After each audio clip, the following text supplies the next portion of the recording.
और जिस समय ये सारी लड़ाई की बातें चल रही हैं, बिल्कुल ठीक उसी समय इजराइल गालिल, जिस समंदर या फिर जिस लेक के पानी में यीशु मसीह चले थे, उस लेक या उस समंदर का पानी पूरा लाल हो चुका है।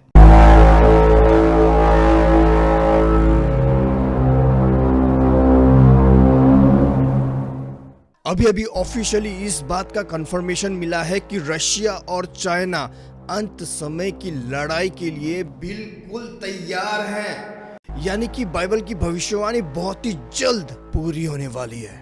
जरा यहाँ पर एक बार इस चीज के साइज को तो देखो भाई, परमेश्वर ही जानता है कि ये है क्या। भाई मुझे तो ऐसा लगता है कि ये एक मिसाइल है, और इसका जरा एक बार साइज देखो। और चाइना इस वक्त ओपन भाई अपने हाईवे में इस चीज को लेके जा रहा है, जो इस बात का सबूत है कि बहुत ही जल्द, बहुत ही बड़ा पूरे दुनिया में कुछ होने वाला है। यहाँ तक कि मैं ये कहूँगा कि बहुत ही जल्द वर्ल्ड वॉर, समझ जाओ, होने वाला है भाई। और ये भाई केवल चाइना में नहीं हो रहा, ये पूरी दुनिया में इस वक्त ये हो रहा है। और केवल चाइना ही नहीं, यहाँ पे देखिए रशिया भी बिल्कुल अपने हथियारों के साथ बिल्कुल तैयार है कुछ बड़ा करने के लिए। मुझे ऐसा लगता है कि भाई ये जो अभी जो कुछ भी ट्रम्प कर रहा है ना, वेनेजुएला में अटैक किया, उसके राष्ट्रपति को किडनैप कर लिया, और अभी ग्रीनलैंड पे हमला करने के लिए बिल्कुल तैयार है ट्रम्प, अमेरिका। तो इसीलिए रशिया और चाइना एक हो गए हैं, बिल्कुल बाइबल की भविष्यवाणियों की तरह। देखिए बाइबल में गोग और मगोग कहा गया है। गोग और मगोग, गोग और मगोग जो है वो सबसे महत्वपूर्ण दो देश हैं जो एक साथ मिल के लड़ेंगे और हमला करेंगे इजराइल में। और हमेशा गोग और मगोग को रशिया और चाइना बोला जाता है बाइबल विद्वानों द्वारा। जैसे कि यहाँ पे देखिए Gog and Magog found in Ezekiel, इतना ये है, ठीक है। तो Gog of the land of Magog, the prince of Rosh, often interpreted as the ancient reference to Russia। यहाँ देखिए रशिया, ठीक है। तो रोश यानी कि गोग वो रशिया है, जो गोग है उसका पुराना नाम रोश है, जो कि आज के समय में रशिया है, ठीक है। यानी कि गोग रशिया है। और मगोग कौन है? मगोग जो है उसको speaker of the land of Sinim कहा गया है बाइबल के अनुसार। यशाया 49:12 में अगर हम देखेंगे, as a distant place interpretation बोला जाता है, while some older interpretation linked Sinim to China. देखिए शिनिम टू चाइना। तो ये जो गोग और मगोग और ये देश जो हैं वो साथ में मिलके हमला करेंगे, ये अंत समय की लड़ाई होगी। तो बिल्कुल अभी गोग और मगोग यानी कि रशिया और चाइना एक हो चुके हैं। और यहाँ पे अगर गौर से देखेंगे, ये देखिए इंटरप्रेटेड बाय सम स्कॉलर्स, यानी बाइबल विद्वानों द्वारा जो इसको इंटरप्रेट करते हैं, refers to these nations in end times. ये देखिए अंत के समय में इन देशों को गोग कहा जाता है, रशिया को फ्रॉम रोश, जो कि उसका पुराना नाम रोश है। रोश से गोग हुआ, गोग से अभी रशिया, ठीक है। And Magog representing northern peoples, यानी कि समटाइम्स इंक्लूडिंग चाइना। गोग हुआ रशिया जिसका पुराना नाम रोश था, ठीक है। और मगोग हुआ चाइना। और अभी रशिया और चाइना आपस में मिल रहे हैं और मिल के कुछ बड़ा करने जा रहे हैं।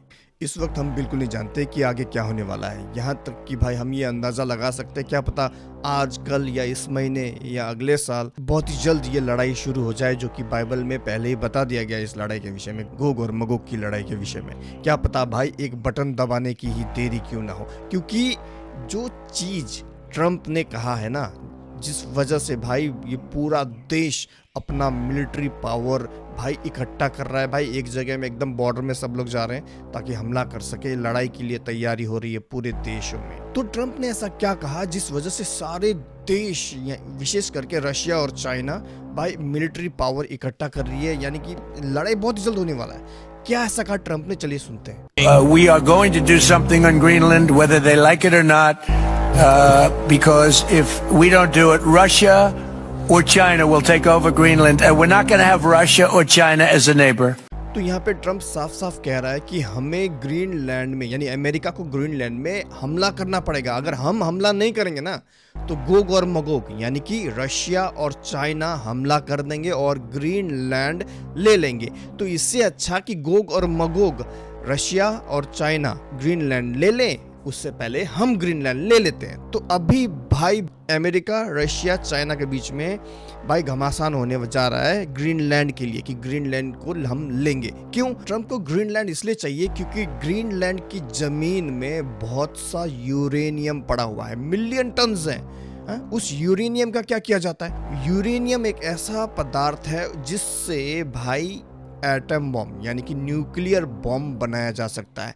तो ट्रम्प को अभी इस वक्त यूरेनियम चाहिए, इसलिए वो ग्रीनलैंड में हमला करना चाहता है ताकि ग्रीनलैंड की भूमि में एक बार कब्जा करके भाई वो ग्रीनलैंड में जितना भी मिलियन ऑफ टन्स यूरेनियम है उसको निकालेगा और भी ज्यादा परमाणु बॉम्ब बनाएगा। तो इसीलिए ट्रम्प को ग्रीनलैंड चाहिए। तो जनवरी 9 तारीख को ट्रम्प ने एक ऐसी बात बोल दी जिस वजह से रशिया भाई पूरे तरीके से गुस्से में है और चाइना अपने हथियार निकाल के पूरे बॉर्डरों में उसने लगा दिया कि भाई हम तो तैयार है भाई। Now we are going to do something on Greenland, whether they like it or not, because if we don't do it, Russia or China will take over Greenland, and we're not going to have Russia or China as a neighbor. Okay?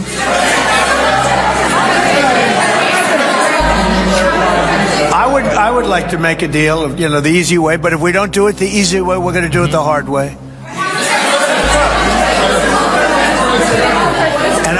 And by the way, I'm a fan of Denmark too, I have to tell you, and they've been very nice to me.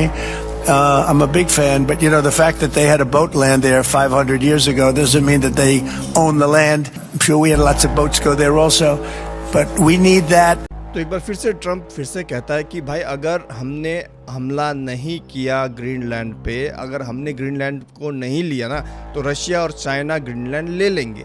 और फिर Trump कहता है कि अगर सीधी उंगली से घी ना निकले तो हम उंगली टेढ़ा भी कर सकते हैं, यानी हम लड़ाई भी कर सकते हैं, वॉर हो सकता है। और ये होगा ही।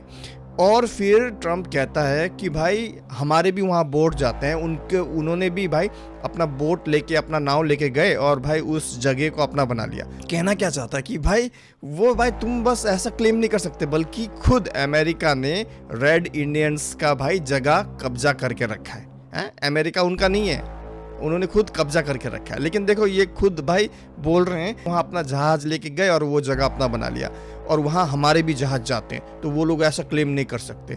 क्या यार। आगे और देखिए ट्रम्प ने क्या क्या कहा, जिस वजह से रशिया और चाइना भाई पूरे तरीके से लड़ाई के लिए तैयार है। Mr. President, why is it so important to you to own it when you have a military presence there, which you could expand to affect the security? Because when we own it, we defend it. एक reporter Trump से कहती है कि हमारी army पहले से Greenland में है, क्यों ना उसी आर्मी को हम और भी बढ़ा देते हैं। वो लेने का क्या जरूरत है, ग्रीनलैंड को हमला करने का क्या जरूरत है, लेने का क्या जरूरत है। तो ट्रम्प कहता है कि जिस चीज पे हमारा अधिकार होता है, जो चीज हमारी है, उसको हम रक्षा करते हैं, यानी ग्रीनलैंड को अपना बोल रही है। You don't defend leases the same way. You have to own it. And with a nation, look at what happened with Obama with that horrible deal they made with Iran. It was a short-term deal. It was like a 9-year deal. Countries can't make 9-year deals or even 100-year deals. Countries have to have ownership. And you defend ownership, you don't defend leases. And we'll have to defend Greenland. If we don't do it, China or Russia will. It's not going to happen. I love the people of Russia. I get along very well with President Putin, but I'm very disappointed in him. I get along very well with President Xi. I'm going to go over to China in April, but I don't want them as a neighbor in Greenland. Not going to happen. And by the way, and NATO's got to understand that. I'm all for NATO. I saved NATO. If it weren't for me, you wouldn't have a NATO right now. But we're not going to allow Russia or China to occupy Greenland, and that's what's going to happen if we don't. Greenland के लोगों को पसंद हो चाहे पसंद ना हो, उससे कोई फर्क नहीं पड़ता, लेकिन हम ग्रीनलैंड लेंगे चाइना और रशिया से पहले। तो ट्रम्प का बेसिकली यही कहना है बार बार। और ट्रम्प के इसी स्टेटमेंट ने दुनिया भर में भाई कोहराम मचा दिया है कि भाई लोग भाई पूरे तरीके से लड़ाई के लिए तैयार है, अलग अलग देश के लोग। क्योंकि हम देख सकते हैं कि अभी इस वक्त नेदरलैंड्स और जर्मनी की क्या हालत है। चारों तरफ सारे के सारे नेदरलैंड, जर्मनी और जितने भी आसपास के देश है वो सब अपने हथियार, अपने फौज भाई बॉर्डर की तरफ भेज रहे हैं, क्योंकि अमेरिका ने यानी कि ट्रम्प ने ऐसा घोषणा कर दिया। और हम जानते हैं कि किस तरीके से रशिया जो है वो ईरान को अपना हथियार देता है और बहुत ही जल्द भाई हमें एक बड़ी तबाही का खबर मिलने जा रहा है, बहुत ही जल्द। और हम देख सकते हैं बाइबल की भविष्यवाणियां पूरी हो रही है हमारे आंखों के सामने। Greenland said today, we prefer to stay with Denmark. Do you see that as the Who final said word? that? The premier of Greenland. Well, that's their problem. That's their problem. I disagree with him. I don't know who he is, know anything about him, but that's going to be a big problem for him. तो Greenland का जो PM है वो कहता है कि हम Denmark देश को चुनते हैं, हम अमेरिका को नहीं चुनेंगे। तो इसके ऊपर रिपोर्टर पूछती है ट्रंप पे कि आपका क्या कहना है ट्रंप जी, कि आप बताइए कि जो ग्रीनलैंड का जो पीएम है वो कह रहा है कि हम डेनमार्क को चुनते हैं, अमेरिका को नहीं, इसके ऊपर आपका क्या कहना है। तो ट्रंप कहता है ग्रीनलैंड का जो पीएम ने जो कहा है मैं उसे ना ही जानता हूँ वो कौन है क्या है, और वो जो कहता है उससे कोई बात फर्क नहीं पड़ती वो क्या कहता है क्या नहीं कहता, लेकिन उसने जो कुछ भी कहा है भाई उसको भुगतना पड़ेगा। उसने क्या कहा है देख रहे हो घमंड। ट्रंप इज लाइक अमेरिका दुनिया का सबसे ताकतवर देश है, तो भाई हम जो मन में आएगा वो करेंगे, जो देश पसंद आएगा वो ले लेंगे। और जिस समय ये सारी लड़ाई की बातें चल रही हैं बिल्कुल ठीक उसी समय इजराइल गालिल जिस समंदर या फिर जिस लेक के पानी में यीशु मसीह चले थे उस लेक या उस समंदर का पानी पूरा लाल हो चुका है। और ये एक ऐसी भविष्यवाणी है जो बाइबल में पहले ही बता दी गई है। So Israel Water Authority explained that the red coloration is due to the accumulation natural pigment secreted by the strong algae in response to strong sun exposure. Now they gave a statement on Monday and stated that but in the Bible, which sea turns red? You guessed it, the Sea of Galilee. Now in Revelation 16-1, the first angel went out and poured out his water on the land. And ugly and pain sores broke out on the people who had the mark of the beast and worshipped his image. Now the second angel poured out his bowl on the sea, which it turned into blood, like that of a dead man. And every living thing in the sea died. Now the biblical sea is actually a freshwater lake in northern Israel. And the waters turning red hearken to the Old Testament count of the water of the Nile River. The red rivers of the Nile is one of the plagues that God brought to Egypt, which is according to the book of Exodus. Are these the last days coming? Do we believe Israel Water Authority or do we believe the Bible? Well अगर हम गौर से देखें तो देखिए किस तरीके से भाई ये जो झील है इसका जो पानी है वो लाल हो गया है, यहाँ तक कि उसका जो रेत है वो रेत भी भाई पूरा लाल हो गया एकदम। यहाँ पे जो इजराइल का वाटर अथॉरिटीज है उनका कहना है कि भाई किसी प्रकार का एलजी की वजह से ये है, लेकिन खैर बाइबल इस विषय में तो नहीं कहती ये किस कारण से होता है, लेकिन बाइबल इस बात से साफ कहता है कि ये जो लाल कलर है ये हमेशा दिखाता है परमेश्वर के चेतावनी को, उन संतों के लहू को जिन्होंने यीशु मसीह के लिए अपनी जान गंवाई। तो जब हम प्रकाशित वाक्य book of Revelation chapter number 16 verse 4 से पढ़ते हैं तो इस विषय में साफ साफ पहले ही बता दिया है। सुनिए, और तीसरे ने यानी तीसरे स्वर्गदूत ने अपना कटोरा नदियों और पानी के स्रोतों पर उंडेल दिया और वे लहू बन गए, यानी लाल कलर का हो गया। और मैंने पानी के स्वर्गदूत को यह कहते सुना कि हे पवित्र जो है और जो था, तू न्यायी है और तूने यह न्याय किया, क्योंकि उन्होंने पवित्र लोगों और भविष्यवक्ताओं यानी जो बाइबल का वचन सुनाते हैं भविष्यवक्ताओं का लहू बहाया था और तूने उन्हें लहू पिलाया क्योंकि वे इसी योग्य हैं। तो हम देख सकते हैं आज इस दुनिया में क्या हो रहा है। अगर आप नाइजीरिया में देखेंगे तो यहाँ पे देखिए नाइजीरिया में एक दिन में ना भाई हजारों हजार विश्वासी मारे जा रहे हैं। इंडिया में कितना सताया जा रहा है, हमने देखा क्रिसमस के समय में क्या क्या हुआ, केवल सताई नहीं मार भी रहे हैं। तो ये सब प्रभु के तरफ से इस दुनिया को एक चेतावनी है, ये सब इन संतों का जिन्होंने यीशु मसीह के लिए जान दी, सब इन सेंट्स का, इन संतों का लहू है जो परमेश्वर चिन्ह के रूप में दिखा रहे हैं इस संसार को।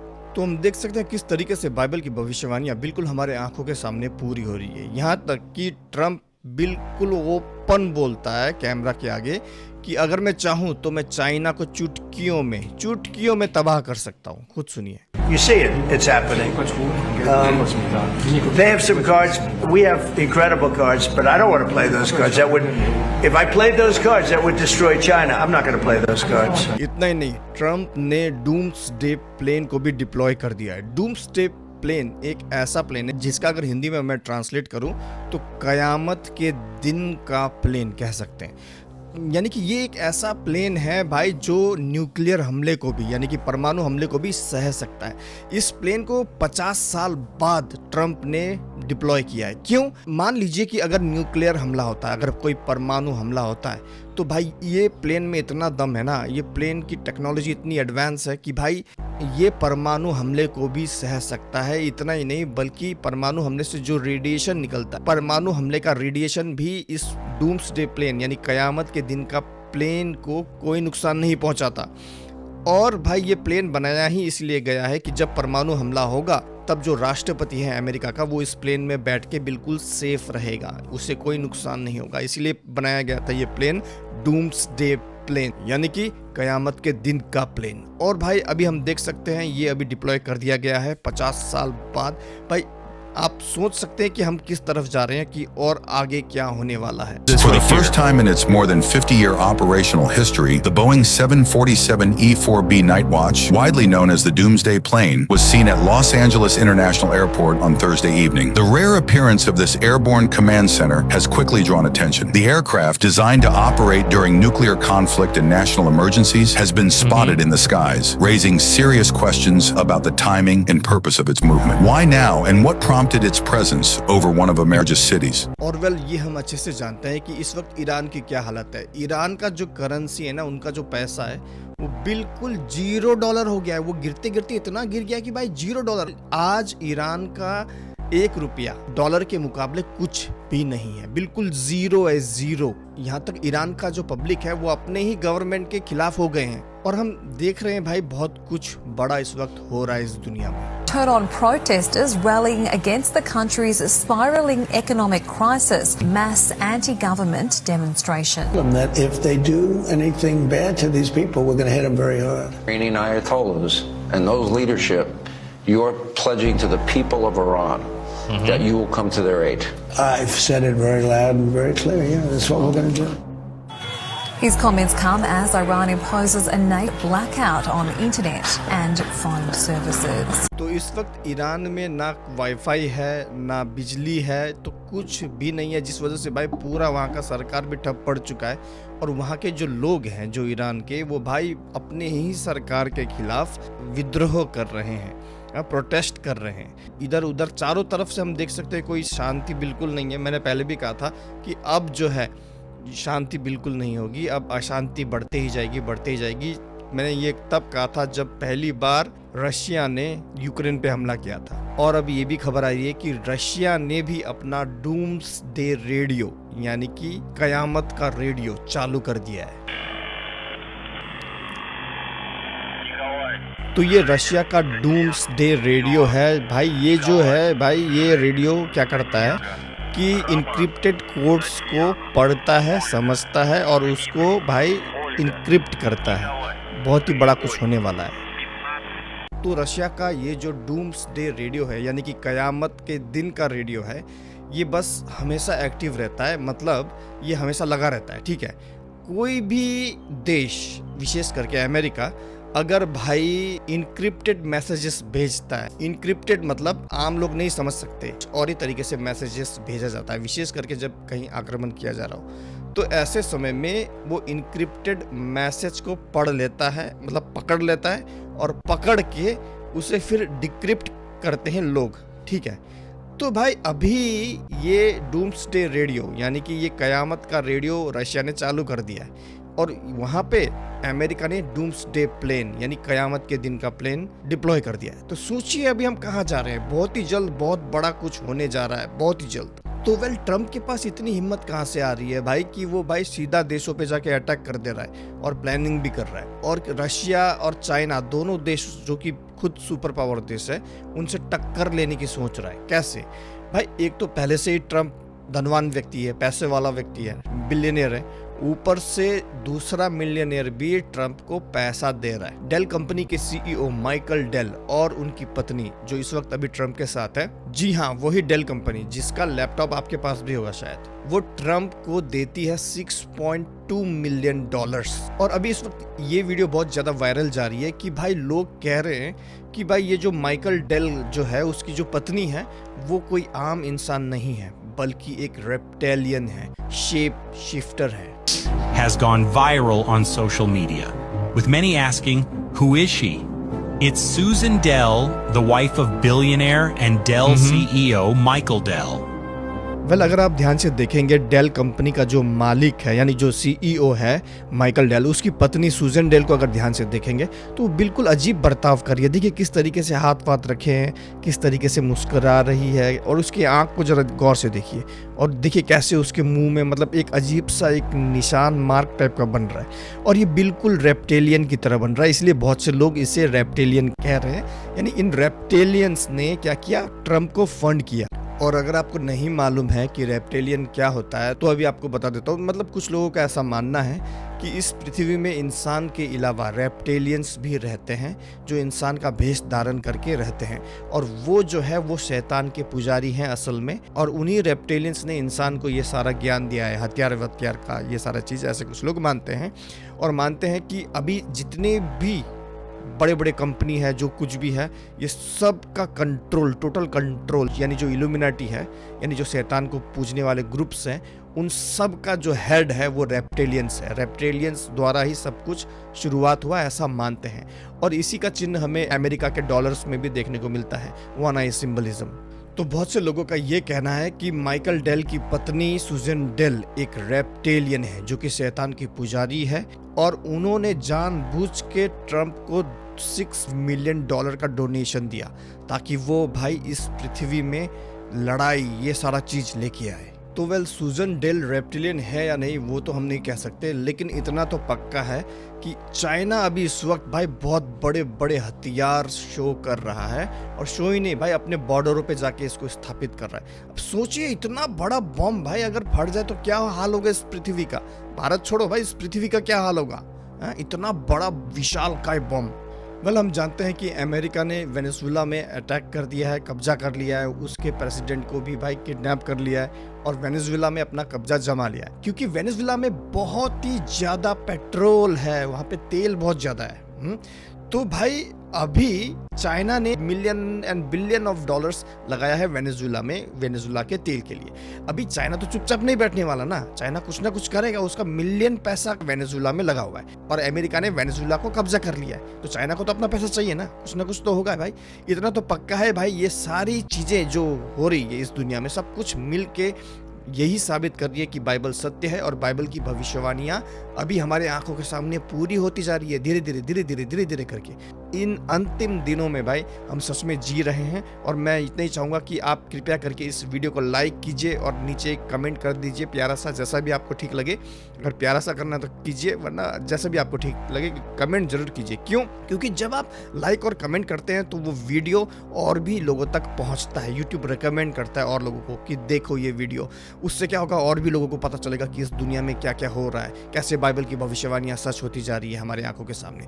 तो कृपया करके इस वीडियो को लाइक, शेयर और कमेंट जरूर कीजिएगा। लाइक और अगर शेयर भी नहीं करेंगे ना आप तो कम से कम लाइक और कमेंट जरूर कीजिएगा। ये एक ही तरीका जिस वजह से ये वीडियो यूट्यूब दूसरे लोगों को और पुश करेगा कि ये वीडियो देखो। क्या पता आपका लाइक और कमेंट से किसी का आत्मा बच जाए ना, वो ये वीडियो देख ले और उसे पता चल जाए कि बाइबल का भविष्यवाणी सब पूरा हो रहा है, यानी बाइबल सत्य है और यीशु मसीह सत्य परमेश्वर है। तो इतना ही है कि जो बाइबल कहती है कि आर्मगिदोन की जो लड़ाई होगी, जो रशिया और चाइना का लड़ाई होगा सबसे अंत में, वो आर्मगिदोन का जो मैदान है उस मैदान में होगा।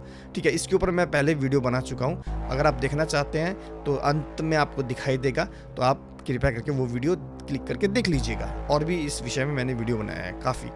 तो आज के लिए इतना ही, मिलते अगले वीडियो में। प्रभु यीशु मसीह आप सबको आशीष दे। अगर हमें सपोर्ट करना चाहते हैं, इस परमेश्वर के राज्य के लिए कुछ आप सपोर्ट करना चाहते हैं ताकि लोगों का और भी आत्मा बचे, तो हमें जरूर सपोर्ट कीजिए, परमेश्वर के राज्य के लिए जरूर कुछ कीजिए। तो मिलते अगले वीडियो में, तब तक के लिए आप सबको जय मसीह की।